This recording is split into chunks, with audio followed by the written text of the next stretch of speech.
A taxa de natalidade en Galicia volve ser positiva despois de anos en caída.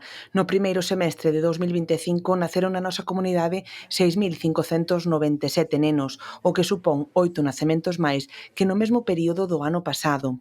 Estes datos permitirán alcanzar un índice de un fillo por muller en Galicia, dado que no 2023 non chegaba ese número enteiro.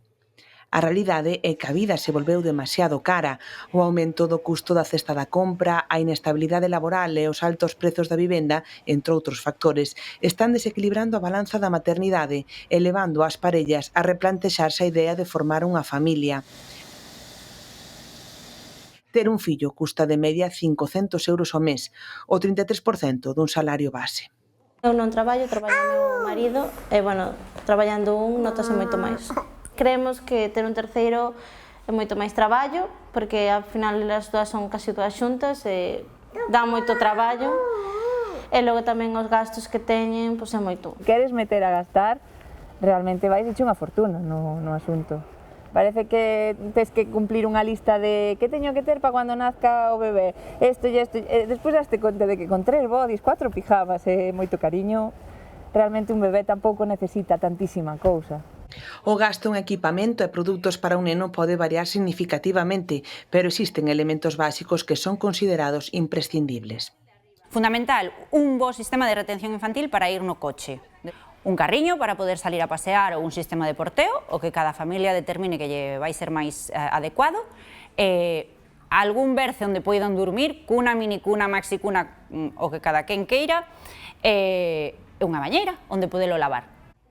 Os custos aproximados destes produtos poden ascender a varios centos de euros, dependendo das marcas e calidades escollidas. Non obstante, é importante ter conta doutras alternativas. Eu non tiña ningún tipo de capricho, busqueino en Vinted un carro que estaba novo e un carro de segunda man que dixen, mira, vaime facer o mesmo apaño. A Xunta de Galicia implementou unha serie de axudas para intentar frear a caída dos nacementos, como a tarxeta Benvida, cun importe que parte de 1.200 euros para adquirir produtos para os nenos ou de coidados para cubrir as necesidades de conciliación. Dende o 2022, as escolas infantís son gratuítas e están abertas de setembro a xullo.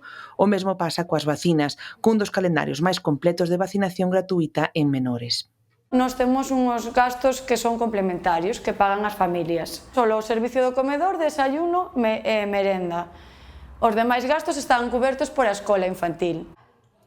Esta etapa escolar non é obrigatoria, pero sí clave para o desenrolo, pois é onde comeza a vida. E así tamén podemos acompañar as familias que a veces poden estar un pouco perdidas, nos pregúntanos entre o traballo familia e escola, pois vamos guiando o neno ou nena da mellor maneira. A condición laboral segue sendo moi determinante. Afortunadamente, algunha conta coa figura dos avós, parte fundamental desta etapa. A miña conciliación chámase a miña nai, a boa. É unha axuda da que non podería prescindir agora mesmo. Facilítame moito poder teletraballar e compaxinar esa vida de autónoma ca crianza. E como todos os nenos veñen cun pan debaixo do brazo, non hai maior recompensa que formar unha familia. A chegada dun neno, sin duda, é un cambio radical na vida de calquera, supoño. Claro, por moito que te mentalices do asunto, realmente non sabes, cando eres primeriza, non sabes o que te enfrentas. Pero bueno, foi unha nena buscada, entón moita alegría. A verdade é que son todo para min.